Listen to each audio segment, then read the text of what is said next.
Hello there. Welcome to the world of Didnt'cha gaming. My name is Andy, but people don't call me the Pokémon Professor.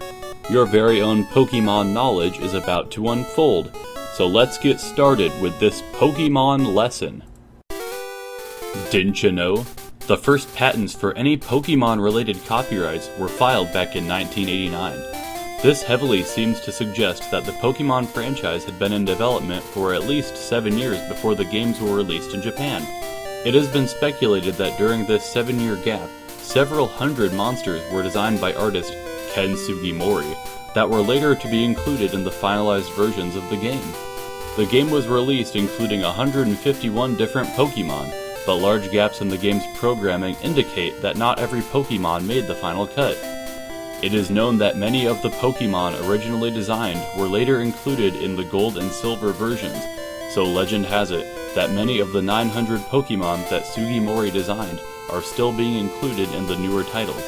The fact that many Red and Blue Pokémon were given the Fairy type in Pokémon X and Y seems to confirm this.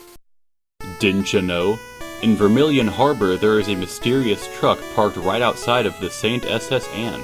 This truck is impossible to see during normal gameplay, but through careful game manipulation, it is possible to explore it.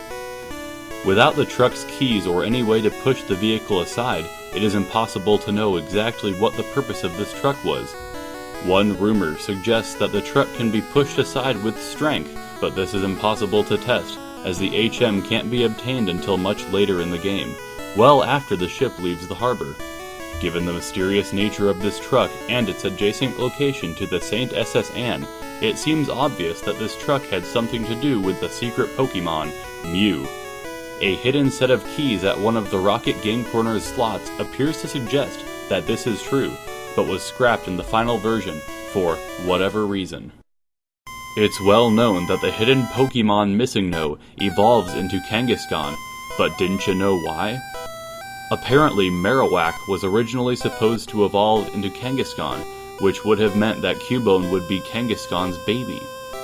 This idea was scrapped, and Kangaskhan became a single-stage Pokémon, but the leftover data remained.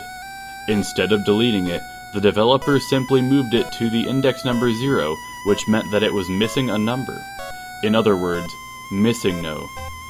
Given that Cubone has such a strong bond with its mother, Marowak, based off the events that happen in Lavender Town, this idea seems to have influenced Kangaskhan's mega evolution in the Pokémon X and Y games, where Kangaskhan fights alongside its baby and is given the ability Parental Bond.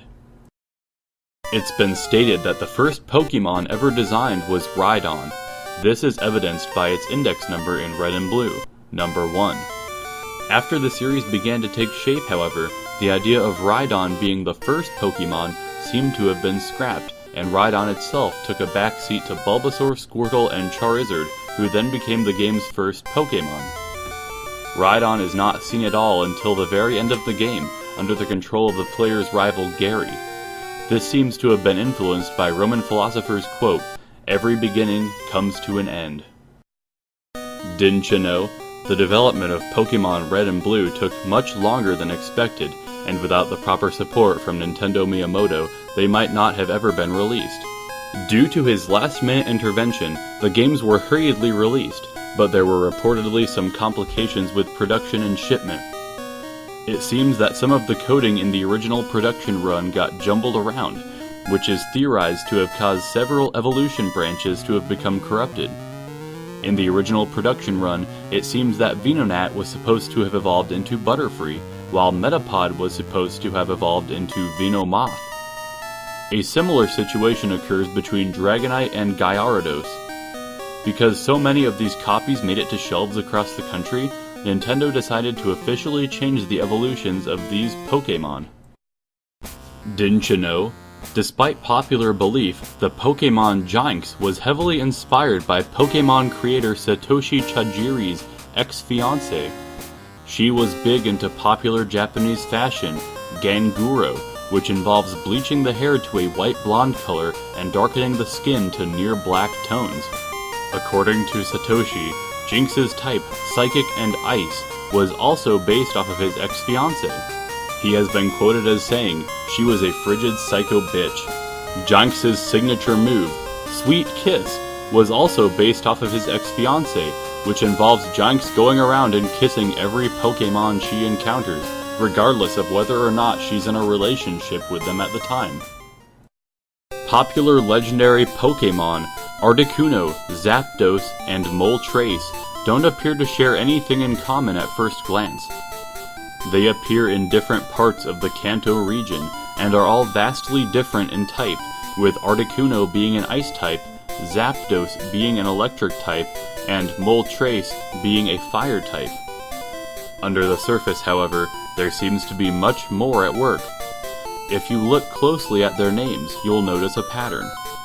Given the first couple letters of their names, M-O from Moltres, Z from Zapdos, and A-R-T from Articuno, it spells out something very disturbing: Mozart. This begs the question, could Mozart be still alive? This is further confirmed by playing the bicycle theme backwards. It sounds eerily like Mozart's Toccato and Fugue in G major.